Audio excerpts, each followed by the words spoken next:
We will all stick together and we'll never surrender. We won't give up our freedom.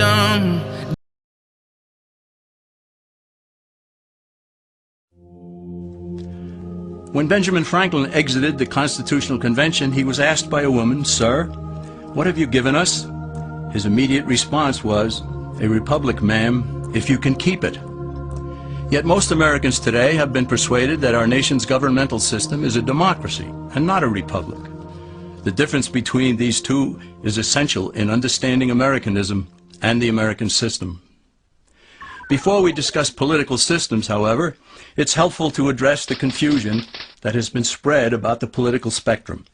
Many have been led to believe that the political spectrum places groups such as communists on the far left, fascists or dictators on the far right, and political moderates or centrists in the middle. However, a more accurate political spectrum will show government having zero power on the far right to having 100% power on the far left. At the extreme right, there is no government. The extreme left features total government under such labels as communism, socialism, Nazism, fascism, princes, potentates, dictators, kings, any form of total government. Those who claim that Nazis and fascists are right-wing never define their terms. This amounts to spreading confusion. Toward the middle of the political spectrum can be found the type of government limited to its proper role of protecting the rights of the people. That's where the Constitution of the United States is. Those who advocate such a form of government are really constitutional moderates. So let's analyze the basic forms of government. They are monarchy or dictatorship ruled by one, oligarchy ruled by a few, democracy ruled by a majority, republic ruled by law, and anarchy, which is ruled by no one. In discussing these five, we'll see that they can be narrowed down to even fewer. Looking first at monarchy or dictatorship, this form of government doesn't really exist in the practical sense. It's always a group that puts one of its members up front. A king has his council of nobles or earls, and every dictator has his bureaucrats or commissars, the men behind the scenes. This isn't ruled by one, even though one person may be the visible leader. It's ruled by a group. So let's eliminate monarchy, dictatorship, because it never truly exists. Oligarchy, which is ruled by a group, is the most common form of government in all history. And it is the most common form of government today. Most of the nations of the world are ruled by a powerful few, and therefore oligarchy remains. At the other end, we find anarchy, which means without government. Some people have looked over history and found that many of its worst crimes were committed by governments, so they decided that having no government might be a good idea. But this is a mistake, because as the ancient Greeks stated, without law there can be no freedom. Our founding fathers agreed and held that some amount of government is a necessary force in any civilized, orderly society. In a state of anarchy, however, everyone has to guard life, liberty, and property, and the lives of family members. Everyone must be armed, and movement is severely restricted because one's property has to be protected at all times. Civilized people have always hired someone to do the guarding, a sheriff, a police force, or some branch of government. Once law enforcement was in place, the people were freer. They could leave their property, work in the fields, and so on. In short, the proper amount of government makes everyone freer. There are some who advocate anarchy, however, not because they want no government, but because they don't like what they have. They use anarchy as a tool for revolutionary change. The condition of anarchy is very much like a vacuum where something rushes in to fill it. These calculating anarchists work to break down the existing government with rioting, killing, looting, and terrorism. Tragically, the people living in such chaos often go to those best able to put an end to it and beg them to take over and restore order. And who is best able to put an end to the chaos? The very people who started it. The anarchists who created the problem then create a government run by them, an oligarchy, where they have total power. This is exactly what happened in Russia that led to Lenin taking total power, and in Germany where Hitler's brown shirts created the chaos that brought him to power. But anarchy isn't a stable form of government. It's a quick transition from something that exists to something desired by the power-hungry. It's a temporary condition, and because it isn't permanent, we eliminate it as well. The word democracy comes from two Greek words, demos, meaning people, and kratein, meaning to rule. Democracy, therefore, means the rule of the people, majority rule. This, of course, sounds good, but suppose the majority decides to take away one's home, or business, or children. Obviously, there has to be a limit. The flaw in democracy is that the majority isn't restrained. If more than half the people can be persuaded to want something in a democracy, they rule. What about republic? Well, that comes from the Latin, res meaning thing, and publica meaning public. It means the public thing, the law. A true republic is one where the government is limited by law, leaving the people alone.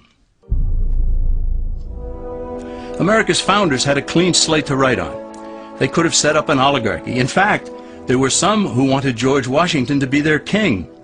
But the Founding Fathers knew history, and they chose to give us the rule of law in a republic, not the rule of a majority in a democracy.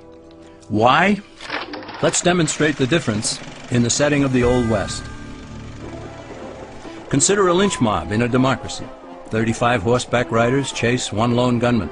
They catch him, and they vote 35 to 1 to hang him. Democracy has triumphed, and there's one less gunman to contend with. Now consider the same scenario in a republic. The 35 horseback riders catch the gunman and vote 35 to 1 to hang him, but the sheriff arrives, and he says, "You can't kill him. He's got his right to a fair trial." So they take the gunman back to town.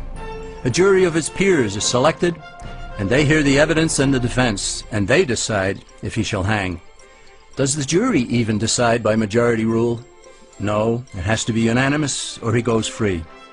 The rights of the government aren't subject to majority rule, but to the law. This is the essence of a republic. Many Americans would be surprised to learn that the word democracy does not appear in the Declaration of Independence or the U.S. Constitution, nor does it appear in any of the constitutions of the 50 states. The founders did everything they could to keep us from having a democracy. James Madison, rightly known as the father of the Constitution, wrote in essay number 10 of the Federalist Papers, "Democracies have ever been spectacles of turbulence and contention, have ever been found incompatible with personal security or the rights of property, and have in general been as short in their lives as they have been violent in their deaths." Alexander Hamilton agreed, and he stated, "We are a republican government. Real liberty is never found in despotism or in the extremes of democracy." Samuel Adams, a signer of the Declaration of Independence, stated, "Democracy never lasts long. It soon wastes, exhausts, and murders itself."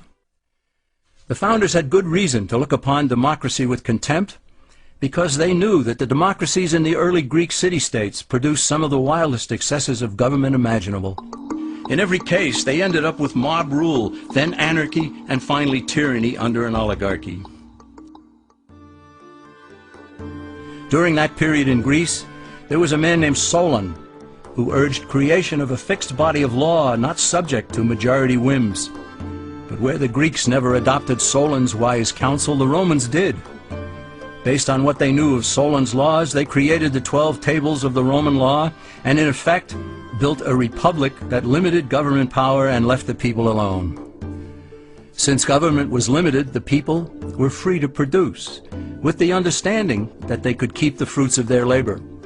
In time, Rome became wealthy and the envy of the world. In the midst of plenty, however, the Roman people forgot what freedom entailed. They forgot that the essence of freedom is the proper limitation of government. When government power grows, people freedom recedes. Once the Romans dropped their guard, power-seeking politicians began to exceed the powers granted them in the Roman Constitution. Some learned that they could elect politicians who would use government power to take property from some and give it to others. Agriculture subsidies were introduced, followed by housing and welfare programs. Inevitably, taxes rose and controls over the private sector were imposed. Soon, a number of Rome's producers could no longer make ends meet, and they went on the dole. Productivity declined, shortages developed, and mobs began roaming the streets demanding bread and circuses from the government. Many were induced to trade freedom for security. Eventually, the whole system came crashing down. They went from a republic to a democracy and ended up with an oligarchy under a progression of the Caesars.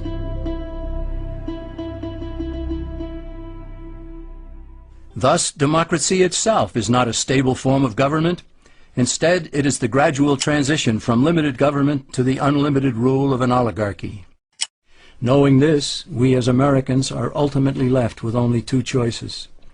We can keep our republic, as Franklin put it, or we will inevitably end up with an oligarchy, a tyranny of the elite.